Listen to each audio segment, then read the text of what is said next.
Silver kite, what are you, nuts? Come on. Now, yeah, let me see 500. Yeah.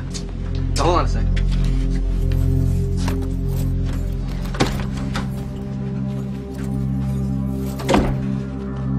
Yeah, uh-huh. Now, give me 5 on raising a ruckus to win in the 5th. Yeah. Yeah, thanks. Well, you look like hell, Cody boy. Yeah, my legs are feeling a little heavy. I didn't get much sleep last night. You know what they do to horses when the legs go bad, don't you? Hey, how's it going? Hey, you know, I never got to thank you for your support the other day. Listen, Don, I really need to talk to you. Look, I can't do this distributing it anymore, man. I'm sorry. I guess I can't handle the pressure.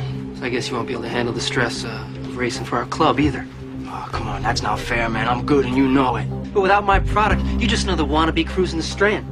Might as well go back to Mommy and Daddy, tell them you failed just like they knew you would. Hey, man, come on. Let him go, huh?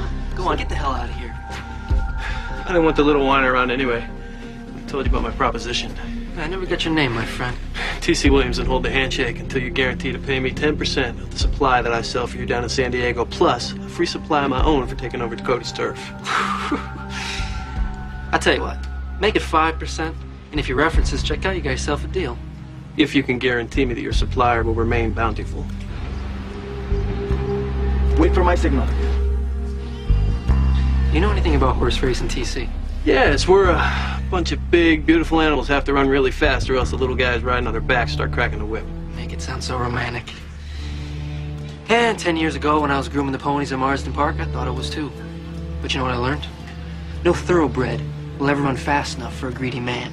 Until you give him a little injection under the skin. And me and my veterinary friends realized over at Marsden that the only difference between an athlete and a horse is that an athlete is dumb enough to abuse his body voluntarily.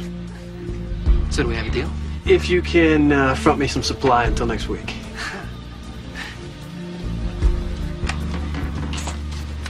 What would you say if I said this one's on the house? I say you're under arrest. Freeze, police! Give it up, pal!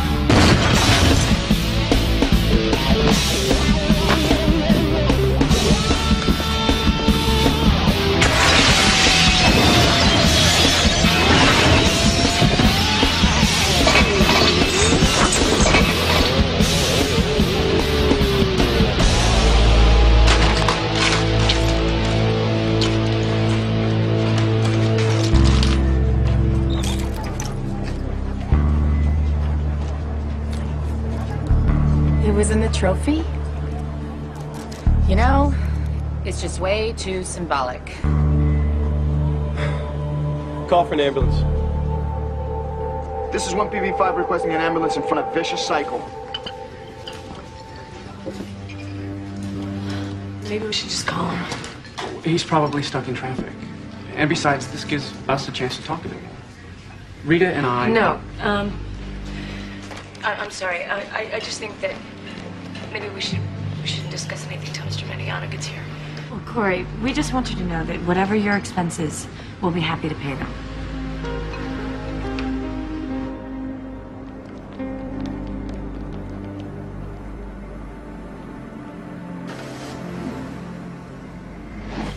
Sorry I'm late. Well, Corey, I hope you feel as good about the decision you've made as we all do. Yes, I know that this is probably the right thing to do. Corey, if you have any doubts, please. We just want you to be happy about this. If there's anything you want to ask us... No, or... I know all I need to. All that matters is that you're gonna love my baby. And I know that you will. Which is why I can't do this. I'm sorry. Corey, wait, we'll give you whatever you want. You don't understand. But believe me, please, I can't do this to you. I'm sorry, I can't do this to them. I'm sorry. I'm sorry.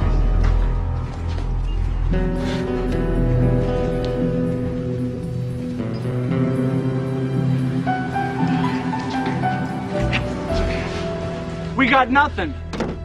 Not Mediano, not the Grants. We lost the whole bust. The Grants don't belong in prison, Lieutenant. The only real difference between what they were doing and normal adoptive procedure is that besides my expenses, they had to pay Mariano's fee.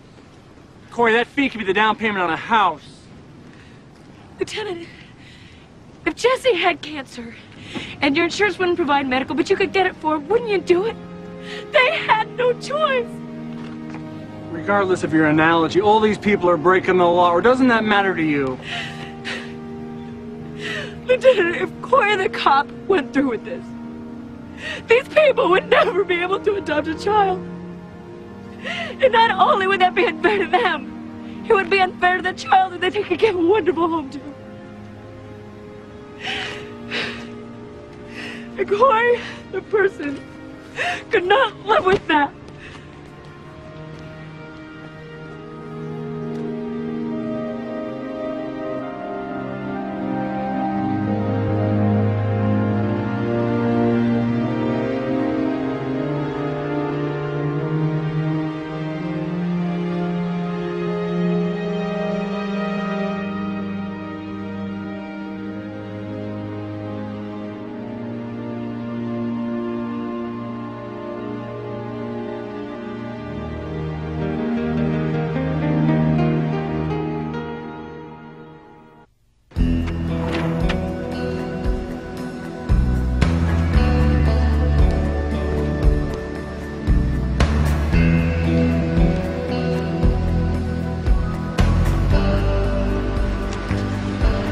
Hey, honey. Oh, you cute little girl. Corey, social services called. They said you could keep Marisol for another half hour today. Why? They can't pick her up? They just thought you might want to spend some more time with her since this will be your last lunchtime together. Unless the Grants invite you over. They got her? Apparently your recommendations were given a lot of weight, and tomorrow the Grants become Marisol's foster parents. They can begin the adoption process. You hear that, sweetie? After tonight, you're gonna have a mommy and daddy just like I promised. Yes. Corey, I never told you this, but I think you've done a really great thing here. A really, really great thing. Thank you, Lieutenant.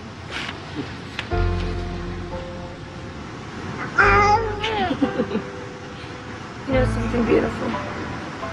You and I are gonna be friends for a long, long time. Yes, we are. I may not always be around, but I'll be here to watch you grow up. No matter what, I'll always be with you. I promise. I would have been really proud to make you my daughter.